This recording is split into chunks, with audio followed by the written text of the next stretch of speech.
In the year 2077, actor Cooper Howard and his daughter Janie are the hired entertainment for a kid's birthday party in Los Angeles. After wrapping up their act, Cooper tells Janie an anecdote from back when he was in the Marines. He says that if ever they were to witness an explosion, they were told to compare it to the size of their thumb to gauge if they could survive. Only if it was smaller than the thumb could they hope to run to save their lives. While Cooper then heads to grab her a slice of the birthday cake, a massive explosion in the distance scares Janie. Witnessing it upon returning, he tries to assure her that it must just be a fire, but she remains unconvinced as the cloud steadily grows much larger than her thumb. Chaos erupts when the impact of the explosion is finally felt, and Cooper attempts to outrun its effects with Janie. However, several more explosions soon follow the first one across the city as part of a nuclear attack.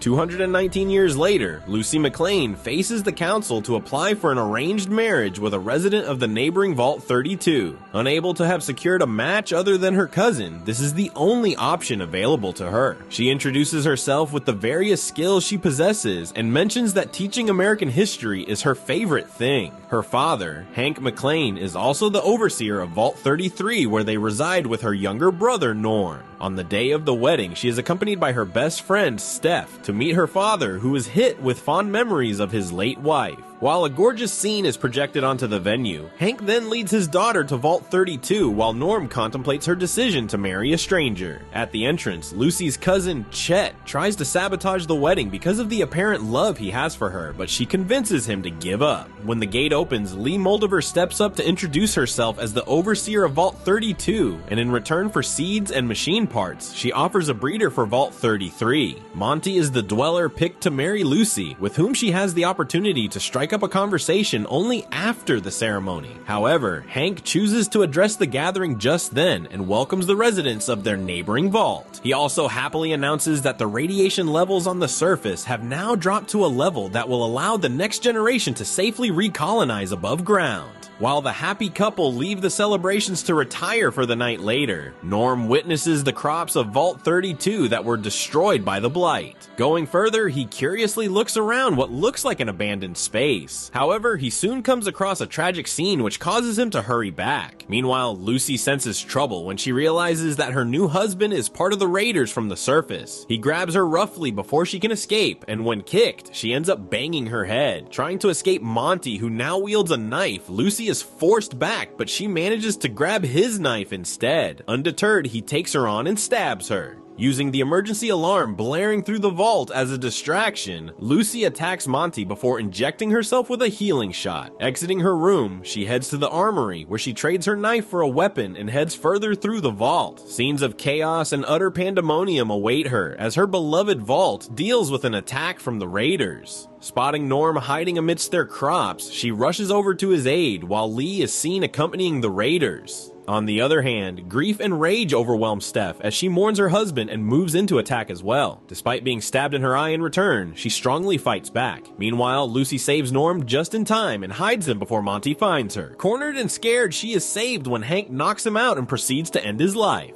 Lucy and Hank then hurry over to the intervault door to find their fellow dwellers, including Chet and Steph, taken hostage by Lee. She offers Hank the option to save either his beloved daughter or the dwellers of Vault 33, the people he is responsible for as their overseer. Locking Lucy in an adjacent room, Hank chooses to sacrifice himself instead and is subdued before being abducted. Lee informs Lucy about taking him to the surface before heading out herself and activating the bomb. The dwellers rush to safety before it explodes, while Lucy is left on her own. Elsewhere, an aspirant of the Brotherhood of Steel, Maximus joins his friend Dane in class one day. Misidentifying a circuit as a rotor, he is reprimanded for the entire class to be reminded that the Brotherhood's duty is to secure the Wasteland. This is why knowledge of pre-war tech is of absolute necessity. The class is disrupted then with the arrival of a few Knights of the Brotherhood. While the class is in awe of their latest gear, a target is being closely monitored. Later, Dane and Maximus enter the restricted area to observe the latest T-60 model of the Knight's power armor, where he is reminded of being rescued by the Brotherhood as a child. Dane is soon summoned, and Maximus later learns of his friend being anointed to be Knight Titus's squire. While Dane is ecstatic, Maximus seems bitter at being left behind. He wakes up the next morning to Dane's screams upon having brutally injured his leg due to a blade hidden in his shoe. Back at Vault 33, Lucy tries to convince the remainder of her dweller community to agree to send a search party to the surface to look for Hank. However, Betty Pearson mentions that they need to ensure their own safety by keeping all their doors closed instead of opening the outer vault door, something that Vault 33 has never done before. Determined to take matters into her own hands, Lucy recruits the help of Norm and Chet to leave the vault. At the door, she tranquilizes Chet so he doesn't insist on accompanying her to the surface before bidding Norm a fond farewell. Defying her community's wishes, she then exits the vault to witness the world outside for the first time. Maximus, meanwhile, is brought in for questioning under suspicions of being responsible for the attack on Dane. Vehemently denying the allegations, Maximus expresses his gratitude to the Brotherhood for saving his life and mentions that it would be his honor to serve them in return. Consequently, Maximus is promoted to take Dane's spot. He is soon branded with the mark of Knight Titus before being briefed about their mission to look for an escaped member of the Enclave. Having fled with an object of importance, it was necessary to nab the member at the soonest. Maximus and the other squires are provided with an approximate image of the target and his companion before the Knights of the Legion set out towards the various sections of the wild as assigned to them. Maximus follows Knight Titus with their supplies as they take off for their destination. Elsewhere in the wild, a group of bounty hunters headed by Honcho dig up the grave of a ghoul who is surprisingly revealed to be Cooper. Heavily mutated due to the effects of the radiation he was exposed to at the beginning of the Great War, Cooper is offered an opportunity to join the group to hunt the same member of the Enclave that the Brotherhood is looking for. Honcho mentions that the guy is supposedly headed to meet Lee in California, and since Cooper is originally from there, Honcho says that this could be of interest to him.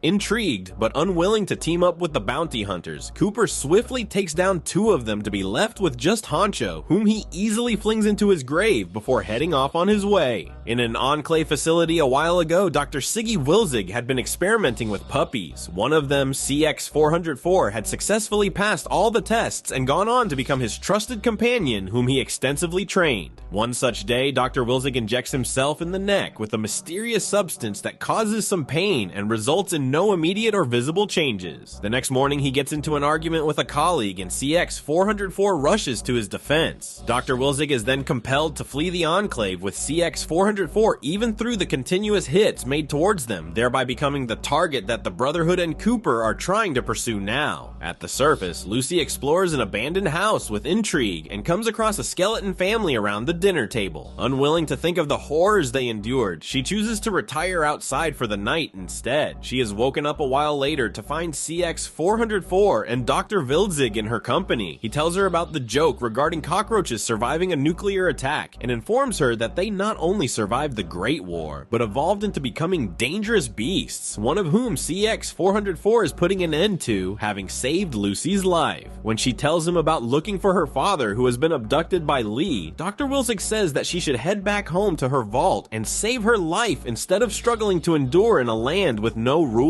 Hearing her determination to find Hank, he suggests quickly adapting to the prevailing conditions before leaving her alone again. In the morning, Maximus and Lord Titus are still en route when his attempts at making conversation fail, as the knight shows no signs of wanting to talk. Despite not having reached their destination yet, the knight demands to be let down, if only to shoot something to quench his boredom. Maximus attempts to protest and reminds him that they were to head directly to a town named Philly, but Knight Titus simply grabs him to descend to the ground. With no other option left, Maximus then follows the knight on foot. Meanwhile, Dr. Wilzig takes a break to catch his breath in the woods, while CX-404 wanders into a hazardous zone. Shockingly, he comes back with a human hand, and hearing a strange roaring creature further scares the scientist. A while later, Maximus and Knight Titus arrive at the same location and follow the creature's growling into the hazardous zone. Despite it being his task, the knight orders Maximus to check for Dr. Wilzig in the vicinity instead. Suddenly then, Titus is attacked by a mutant bear. Being chased outside by the bear, he is fearful for his life when he asks for Maximus's help. Obeying the knight's order to shoot the bear, Maximus then proceeds to remove his helmet to help ease his breathing. However, seeing that Titus does not view being a knight of the Brotherhood as an honor, and based on the ill treatment he has been doling out to Maximus all this while, he decides not to help him further and plans to turn in the target by himself. Elsewhere, Lucy comes across a strange farmer to whom she kind-heartedly offers a little water. After draining her bottle, he mentions the town of Philly over the nearby hill where he lost a few family members. Intending to look for Hank there, Lucy soon gets on her way, even as Maximus puts on Titus's power armor. Having fulfilled a childhood dream, he runs around excitedly while trying out the strength he now possesses when he comes across an argument between two people. Easily putting an end to the quarrel, he is satisfied with the not-so-heroic choice he has made. On her way to Philly, meanwhile, Lucy arrives at a marketplace in the woods. As she goes about trying to get information about her father, she suddenly spots the gear used by vault dwellers in a pawn shop. Unbeknownst to her, the ghoul is tracking her from across the street as she makes her way into the shop. Going up to Ma June, the old lady who owns the shop, Lucy mentions looking for Lee and asks for help with finding Hank. However, all is she told in return is to go back to the vaults since she is not used to the kind of life that is considered normal out there in the real world. Ma June also adds that the vaults were primarily a hiding place for the privileged, due to which nobody on the surface really bothered much about them. Leaving the shop then, Lucy meets Dr. Wilsig, who reiterates that she should head home. When Ma June invites Dr. Wilsig in, the ghoul makes his presence known, making his intentions clear. He announces that all 6 agencies are in a bidding war, considering the massive bounty in place for Dr. Wilsig. Ma June simply replies that she has been paid to get Dr. Wilsig safely out of Philly instead. The ghoul swiftly blows the scientist's leg off, and everyone who dares to help Ma June and attacks him receives the same treatment. Getting shot eventually, he prepares to retaliate even as Lucy frantically looks through the shop's book for information. Easily taking down his attackers, the ghoul then shoots at Ma June. CX-404 then lunges at the ghoul, who in turn threatens to end him, causing Dr. Wilsig to plead for his life. Lucy attempts to resolve the conflict by requesting the ghoul to stand down. She is forced to hit him with a tranquilizer shot, however, when he refuses to give up, but his advance is stalled by the arrival of a knight. Introducing himself as Knight Titus of the Brotherhood, Maximus rushes to save Lucy from getting hit by the ghoul's attack. He then asks her to get Dr. Wilsig to safety while he deals with the ghoul. He flings the ghoul away easily and tries to formulate his next steps, even as Lucy and Ma June help Dr. Wilsig inside the shop. Lucy continues to be awestruck by the appearance of a knight, while Ma June fits a spare foot onto the scientist. Out of options, she then recruits Lucy to accompany Dr. Wilsig to her client, Lee Moldaver. Motivated to accept the difficult task for the sake of finding her father, Lucy helps Dr. Wilsig to his feet, and Ma June gives her the coordinates to their destination.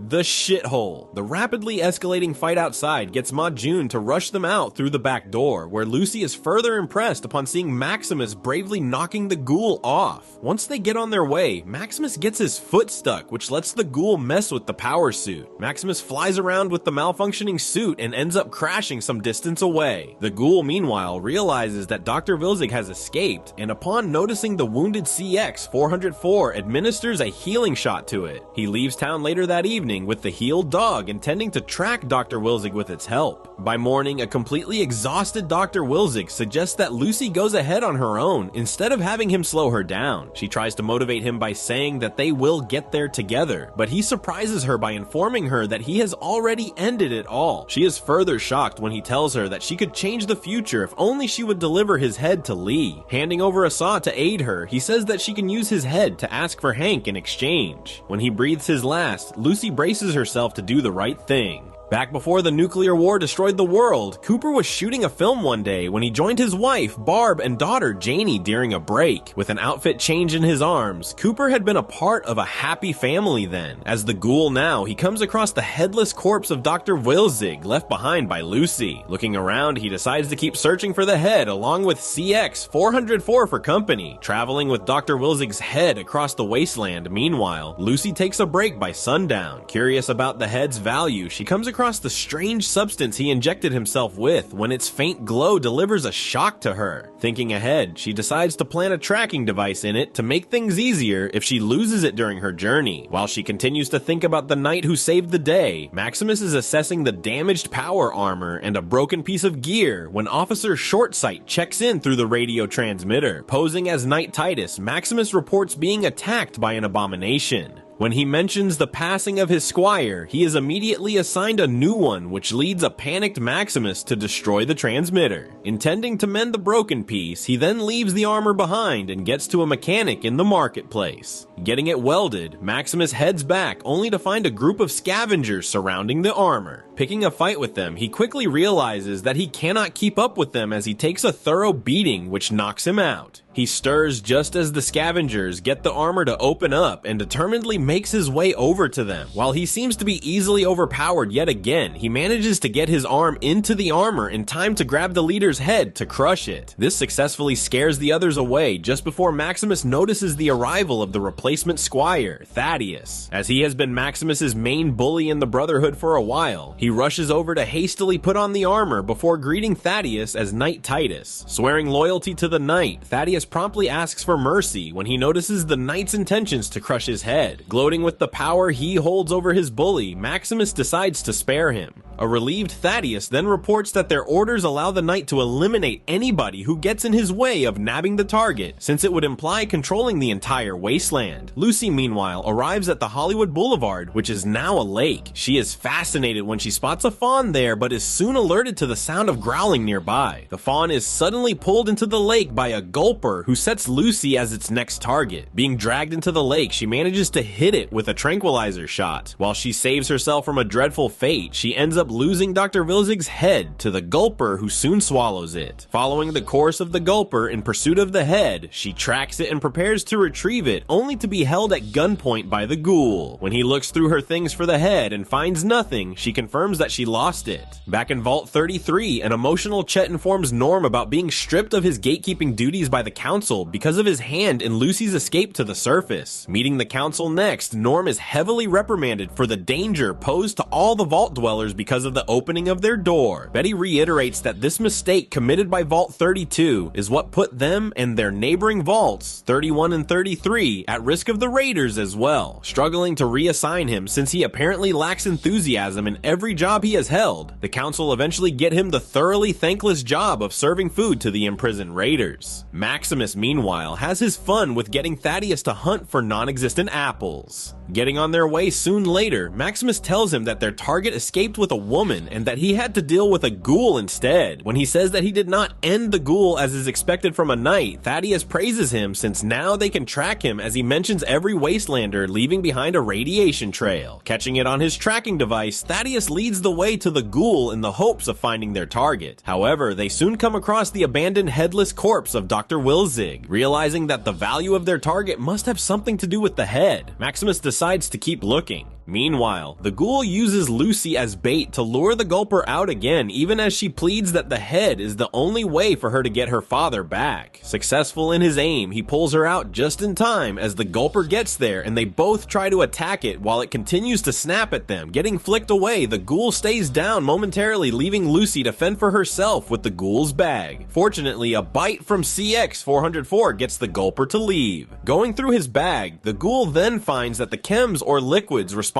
for keeping him alive are now destroyed. Reassuring himself about the long digestion process of the Gulpers, the Ghoul then leaves with Lucy as his prisoner, while CX-404 gets left behind. Elsewhere, Thaddeus is filling Maximus's water bag when he breaches the topic of the passing of the knight's former squire. Forced to comment on Maximus, Thaddeus ends up admitting to beating him up regularly and adds that he had simply diverted all the bullying he had been receiving himself. They soon get on their way again, but Maximus has a better understanding of Thaddeus now. In Vault 33, on the other hand, Norm joins his fellow dwellers while they decide the fate of the imprisoned raiders in their midst. The council members, including Reg, Woody, and Betty, mention an ethical solution that would be to rehabilitate the prisoners to eventually integrate them into the Vault society. Woody states that the process might take years, and while Steph seems unimpressed, several other Vault dwellers seem to be optimistic. Reg notices Norm scoff at the suggestion and asks him to contribute to the meeting. When Norm mentions eliminating them instead of keeping them around, it shocks everyone but gets Steph's attention.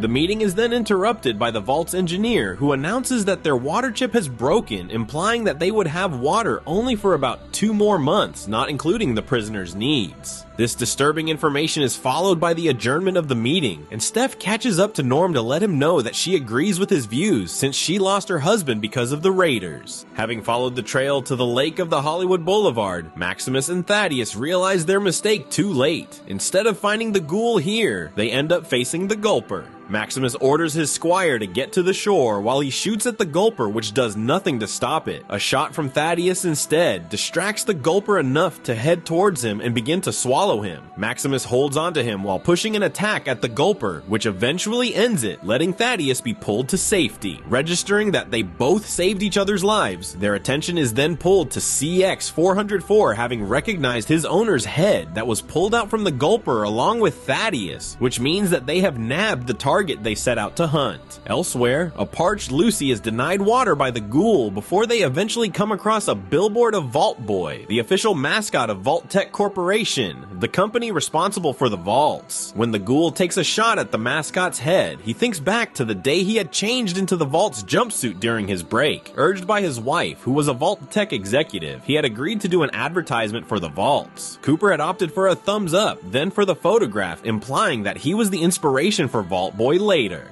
The Ghoul directs Lucy into the abandoned Westside Medical Clinic, where they come across another Ghoul named Roger, who is also out looking for the bounty. Noticing that he was out of his chems as well, the Ghoul realizes that Roger is on his way to turning feral considering the amount of pain he is in. Learning that the Ghoul did not have any remaining vials of chems, Roger advises them both to get out of there before he gets uncontrollable. However, the Ghoul gets Roger to talk about their favorite foods from back when neither of them were ghouls to catch him unawares before blowing up his head. A shocked Lucy is further taken aback when the Ghoul begins to violate Roger's body. He momentarily stops when he learns that Lucy is a McLean, but soon proceeds to help himself to eat Roger. Lucy tries telling him that despite all the hardships they encountered in the vaults, including the plague, they had never thought of resorting to such a low level. Adding that several people ended up victims of starvation, including her mother, she says that even Hank, who had dropped to a dangerous weight back then, had chosen not to opt for this vile deed. When all she gets is the Ghoul's laughter in return, she asks him why he chooses to live this way. Bothered by her prodding, he hands his knife over to her, intending for her to help him. In Vault 33, candidates for the next Overseer, Reg and Woody, oversee an imprisoned raider who has successfully maintained silence over the raider's activities. While they decide to sedate him to prevent him from harm, Betty and Norm discuss the suggestion he dropped at the assembly meeting. She tells him that everyone in their vault is struggling to come to terms with the tragic incident, which is why he shouldn't be carelessly hinting at such things, especially as he is the last remaining McLean now in the vault. Realizing that he is angry and guilty about having hidden during the raid, Betty simply asks Norm to be careful. Lucy and the Ghoul, meanwhile, are on the move again when he finds some water for his thirst. Lucy's desperation compels her to drink the water as well, despite knowing its high radiation levels. Seeing her, the Ghoul assures her that with a little more time, she will begin understanding his choices as well. He is taken over by a bout of coughing just then, which allows Lucy the opportunity to run away. However, he catches her soon enough, and as she struggles against him, she bites off one of his fingers. Retaliating, he ruthlessly cuts off one of hers as well. Meanwhile, Steph finds Chet at his place and suggests that he take some of her late husband's things. Chet kind-heartedly accepts the shoes she gives him before she gets him into an ill-fitting sweater of his as well. She is so moved to see Chet in her husband's clothes that she begins to imagine him as her husband, and all the emotions suddenly induce her labor. Intending to exchange Lucy for 2 months worth of chem vials, the Ghoul takes her to an abandoned mart to get her evaluated. She is forced to get in despite realizing that she would soon be sold off. On his own, the Ghoul collapses even as Lucy follows a robot further into the supermarket. Surprisingly then, the robot not only looks for a spare finger to replace the one Lucy is missing, but it even fits it onto her seamlessly. While Lucy thinks that she is now in better company than she was with the Ghoul, the robot announces its intentions to harvest her organs and promptly sedates her. At work in Vault 33, meanwhile, Norm learns from one of the prisoners that the people of Vault 32 weren't just innocent bystanders as previously believed to be. Intrigued to find more information, Norm tries accessing the records of the neighboring vault through their communication log, only to be denied. Heading over to Chet's place, he sees Steph in labor before asking Chet to accompany him. They get to Vault 32 and make their way through the tunnel's debris left behind after the explosion. Past the destroyed crops of the vault, they see more evidence of a tragedy going through the admin office. Checking a corpse's Pip-Boy, the Vault-Tec device that every vault dweller possesses, Norm notes that the last biosignal it picked of its wearer was about 2 years ago, implying that life in Vault 32 had ended much before the raid on Vault 33. Worse still is the fact that it seems like the residents had taken each other's lives in a possible case of infighting, and a cryptic message on the wall points at sinister consequences of knowing the truth. Meanwhile, Lucy thinks of her mother and her state while she has wheeled past several other ghouls that were in her place in the past. Hearing that the ghoul needs 60 vials in exchange for Lucy, the organ harvesters check their inventory and accept the deal even as they plan to work on Lucy immediately. About to be cut open by the robot, Lucy manages to escape her fate and quickly arms herself with the paddles of a nearby defibrillator. Causing the robot to malfunction, she fills its syringes with a draining fluid. Holding the robot hostage, she then successfully negotiates a safe passage for herself as well as the other ghouls. However, unknown to the risk, she also frees the feral ghouls who immediately pounce to attack their captors. The organ harvesters shoot at them, but eventually everyone ends up finished, leaving Lucy on her own. While she observes the scene around her, another feral ghoul approaches her and she is compelled to shoot her to save herself. Accessing Vault 32's computers, Norm realizes with a shock that the raiders opened its door from the outside instead of them being invited in. When Chet mentions that they would have needed a Pip-Boy, further investigation reveals that the raiders indeed had access to a Pip-Boy, which surprisingly belonged to Norm and Lucy's mother, Rose McClane. Outside the mart, Lucy informs the ghoul that she will never be him, even if she does end up looking like him someday. Giving him a few vials of the chems that will prevent him from turning feral, Lucy then leaves on her own. The ghoul stumbles inside the mart a while later and delightedly grabs the entire inventory of chems. He then notices a videotape of one of his movies, which then lets him view his glory days on the television, as it was the same movie that he was filming before he did the Vault-Tec advertisement. Meanwhile, Thaddeus enjoys his newfound friendship with whom he knows as Knight Titus, and asks to be branded like every squire normally is. Having granted the request, Maximus decides to take a risk and reveals himself only to realize that he should not have done so. Afraid of Maximus getting him punished, Thaddeus manages to disable the power armor and leaves with Dr. Wilzig's head and CX-404 leaving Maximus stuck in place. By next morning, Maximus finds himself surrounded by massive mutant cockroaches while he can do absolutely nothing to fight them off. Fortunately, Lucy finds him and shoots the cockroaches, much to Maximus's relief. Manually opening his helm, Lucy recognizes him but is unwilling to trust him right away. Just as she tells him about looking for Dr. Wilzig's head, she pukes though, which Maximus recognizes as radiation sickness. He readily offers her the medicine she needs for it in return for getting him out of the armor.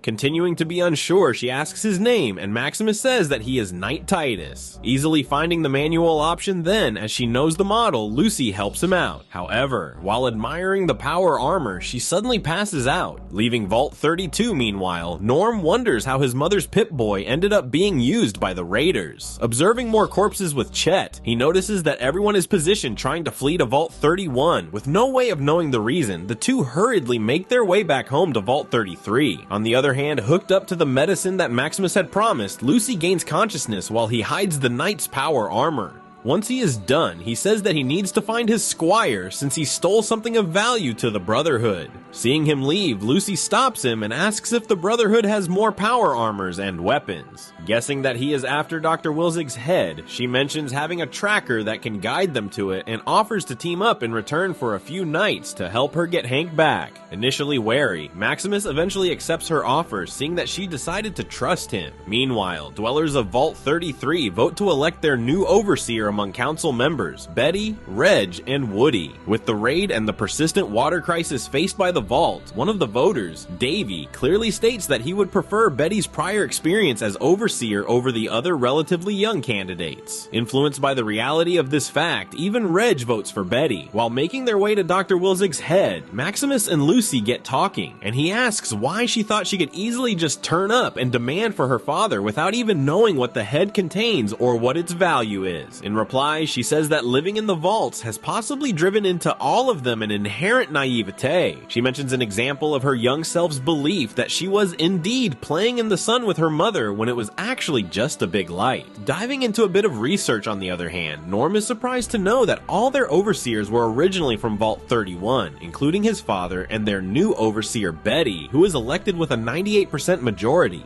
Still in pursuit of Dr. Wilzig's head, Maximus and Lucy come across a couple of fiends on a bridge. While both parties lie about not being armed, Lucy volunteers to defuse the tension. However, the matter soon escalates with Lucy's Pip-Boy coming into view upon getting closer. The fiends shoot at Lucy and Maximus, and she is shocked at everyone's ability to easily lie. Maximus quickly grabs her gun and takes the fiends down, but gets hit in the process himself. He dismisses her concerns later about being shot by saying that it is only a scratch, and further explains to her that the fiends are people who eat people, much to her disgust. In Vault 33, Woody mourns the failure of his election campaign when Davy finds him. Intending to raise Woody's spirits, Davy tells him of his own candidacy experience and how the famine had hit just then, causing him to lose to Hank McClane. He then reminds him of the popular vote, saying that people vote for someone from Vault 31 whenever things look glum. Norm is having the same discussion with Chet while he entertains Steph's newborn. When he mentions that Vault 32 also followed this for their overseers, Chet simply praises Vault 31 for having more resources and better education. But Norm is convinced that there has to be something that they are missing, since this couldn't be enough for a strange coincidence to last more than 2 centuries. He then asks Steph about her time in Vault 31 before she was transferred to Vault 33. She simply says that the mashed potatoes were possibly better there. Norm confirms that Hank used to say the same thing, but he seems to be further intrigued by Steph's cryptic reply. At work later, he hears Betty's announcement about holding a meeting the next day to discuss the future of Vault 32.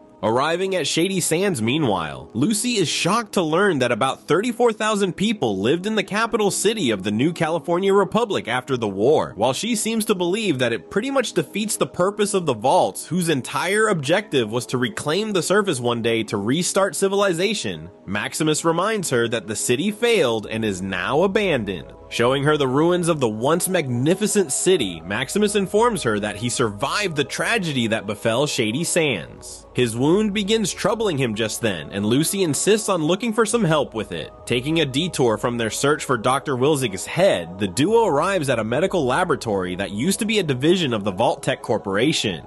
Hoping to find a first aid kit for Maximus, Lucy confidently enters the abandoned building despite his warnings. He soon follows her in but doesn't find her there. Continuing further to look for her, he arrives at a section labeled medical supplies. However, he finds that its door cannot be opened and he isn't able to turn back either before he suddenly falls through the floor. Leading her fellow dwellers into Vault 32 the next morning, Betty announces a resettling campaign. She says that instead of leaving it bare and empty, it would be a much better option for some residents of Vault 33 to be transferred there for a fresh start. Looking around, Norm and Chet notice that most of the tragic scenes they had witnessed earlier were already cleaned up. When Betty assures Norm that raiders can't destroy their spirit, he takes the chance to ask her about his mother's Pip-Boy. Though she tells him that she and Hank buried it with Rose, he wonders whether she is being honest, or if there is something more sinister that he doesn't know about. Elsewhere, Lucy gains consciousness and notices Maximus beside her. Looking around, she is relieved when she recognizes her surroundings. When Maximus wakes up, she assures him of their safety, since they somehow managed to fall into a vault.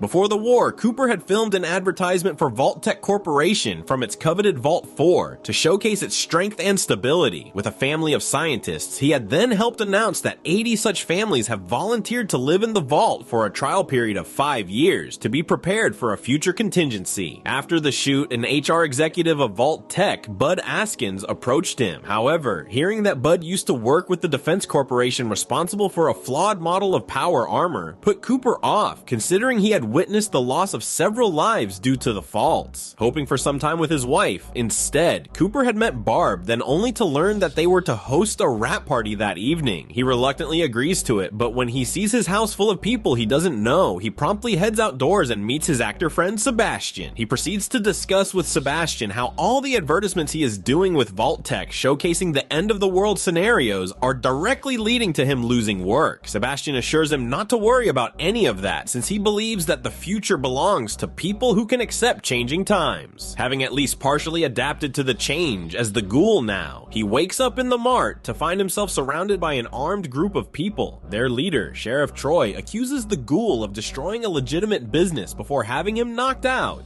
At Vault 4, meanwhile, Maximus gets his wound treated by a doctor. Lucy speaks to Birdie and learns that she is a survivor of Shady Sands among many others in the vault. Left together in quarantine for a few hours, Lucy and Maximus do not know that they are being held as test subjects. They are let into the vault later, where Maximus strangely feels trapped as he looks at all the smiling faces around him. However, Lucy finds nothing wrong or cult-like since this is what she has always known. She does find it weird, though, that Overseer Benjamin has just one eye. Nonetheless, she listens to him welcome them to the vault and inform them about level 12 being out of bounds, but later notices another man with a nose on his forehead, which also raises her intrigue. The Ghoul, meanwhile, thinks back to when he had suggested that Barb should resign from Vault-Tec because it is gradually taking over their lives for no reason. Barb had replied that she needed the job since it guaranteed them a place in the vaults. He had later met another actor friend named Charlie, who held a strong opinion against everything related to Vault-Tec because their primary objective was to make money for their investors by selling their vaults. He had then invited Cooper to come to a meeting that would clarify the truth of Vault-Tec. Further, he had also gotten into an argument with Barb one day about the rules in the vaults and all the secrecy around her job. An emotional Barb had then managed to convince him of her noble intentions to secure them a place in the special vault reserved for management, which will oversee all the other vaults. When she mentioned striving this hard for Janie and her future, Cooper had apologized for being suspicious. Lucy meets Overseer Benjamin again and realizes that he isn't too much of a fan of all the refugees they take in. He says that since Vault 4 has followed this policy for a long time, he has to go along with all of it, if only for the sake of garnering votes. When she asks about the forbidden level 12, she is abruptly dismissed from his cabin.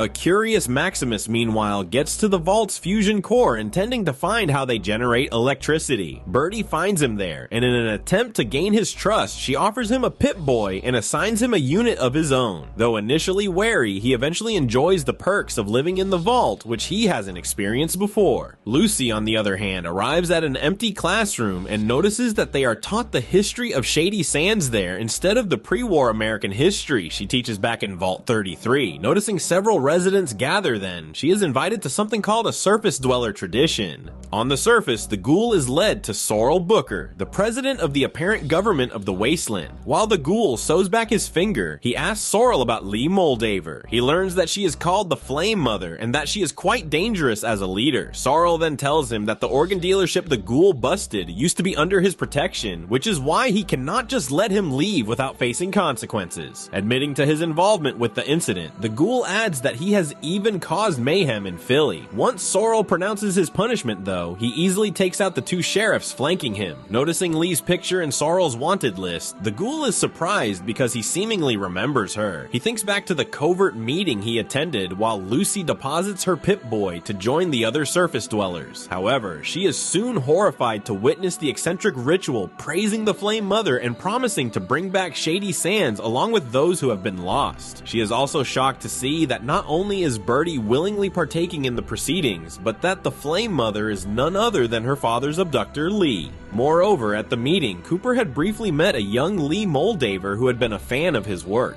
A shocked Lucy then finds Maximus in his unit, and while she mentions realizing that he had been right about Vault 4 all along, she finds that he has now fully settled in. Unwilling to leave without Maximus, Lucy then approaches the forbidden level 12, intending to find a way to prove the strangeness of Vault 4 to him. Wary about the hidden secrets, Lucy is appalled at finding evidence of human experiments having been conducted there. She comes across several experiments in progress as well, but is soon caught by Dr. Edmondson, the guy she had noticed earlier. Her attempts to escape are in vain though, as she is held in place for Birdie to decide upon her fate. On the surface, meanwhile, lead farmers Eric and his son Tommy arrive home to find the Ghoul waiting for them there. Having figured out that Tommy had been paid to get Dr. Wilczek safely to Lee Moldaver, the Ghoul states that he still doesn't know her location. Fearing their lives, Eric urges Tommy to be honest, following which he states that Lee is at the observatory. Ensuring that Tommy doesn't cause trouble for him later, the Ghoul ends it all before getting on his way. He thinks back to the meeting during which Lee, who had been Miss Williams back then, had stopped him from abruptly leaving after she spoke against the government and stated that the coveted American dream is indeed only a dream, implying that it is quite far from reality. Adding that Vault-Tec is the country's largest corporation, Miss Williams had then mentioned knowing Barb. Speaking with her privately, Cooper learned that Barb's division had acquired Miss Williams' research company, which had been working on developing cold fusion technology. She said that while she was about to achieve a way to ensure infinite energy, Vault-Tec had decided to shut her down by buying her out. shootout. Knowing the potential of her technology to end the global resource war, she had then asked for Cooper's help and handed over a listening device to him. Realizing that she needed him to spy on Barb, he had tried to refuse her, but she had insisted on letting him keep the device as a token. Back at Vault 4, Lucy is shown video evidence of how the original Vault dwellers were the ones who conducted human experiments. Birdie says that Vault 4 rebelled against such treatment, and what Lucy misunderstood as experiments now was just them trying to help earlier test subjects by soothing their pain. Lucy apologizes for jumping to conclusions and assures both Birdie and Overseer Benjamin that Vault 33 has no such issues whatsoever. Nonetheless, Birdie maintains that Lucy should be punished for causing violence when Vault 4 did everything to help her. Spotting her being escorted away, Maximus comes to a decision. Meanwhile, after hiding CX-404 to abandon it, Thaddeus attempts to establish radio communication with the Brotherhood. In a strange twist of things, Overseer Benjamin banishes Lucy to the surface, believing that she will not be able to last too long anyway. Knowing that Maximus is enjoying the safety of the vault, she requests Overseer Benjamin to let him stay, not knowing that he has managed to grab the vault's fusion core. Having put on his power armor that was brought back to him earlier, he senses danger for Lucy and threatens the vault dwellers. Amidst the chaos, Lucy stops him from causing trouble because of his confusion. They exit the vault to the surface, and Lucy mentions being disappointed that he stole the fusion core for his power armor to help her. She says that even Hank wouldn't approve of her leaving a vault with only a few days of backup power to save him.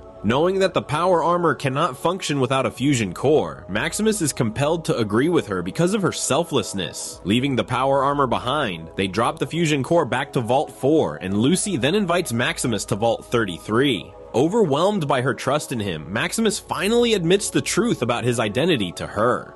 Instead of being put off by his dishonesty, Lucy blames living in the Wasteland for his behavior and asks him to get to Vault 33 with her. Having been fully honest with her now, Maximus accepts her offer. While they get back on track to locate Dr. Wilzig's head, Thaddeus is limping his way across the wasteland with it. A snake oil salesman in the business of fooling people with ailments approaches him as a doctor just then and leads him into his pharmacy. Thaddeus aims his gun at him soon after, but he is convinced that not everyone can correctly distinguish the accurate treatment serum. When he is asked to pay for the medical service, he pulls out the fusion core he stole from Maximus's power armor, much to the pleasure of his doctor. Thaddeus is then given a foul-tasting concoction which surprisingly begins to mend his foot. Relieved, he asks if there is a radio tower nearby that he could use to contact the Brotherhood. When he is directed towards Shady Sands, he worries about the entire place being highly radioactive. Making his way out, the doctor cryptically mentions that Thaddeus didn't have to worry about that anymore. At Vault 33, meanwhile, Betty sends out the reassignment announcements, and while Norm gets to stay back, Steph and Chet have been given a starter home unit together in Vault 32. Norm calls him a coward for starting afresh, while Chet retorts that living in a vault makes them all cowards. The Ghoul, on the other hand, reunites with CX-404. He recalls how he had connected the listening device from Miss Williams to Barb's Pip-Boy, but had almost immediately disposed of it. However, he had fished it out of the garbage later that night when he was reminded of the vault's unfair rule of not allowing dogs. Ironically, he is now on the surface with yet another dog, CX-404, who has been renamed as Dogmeat.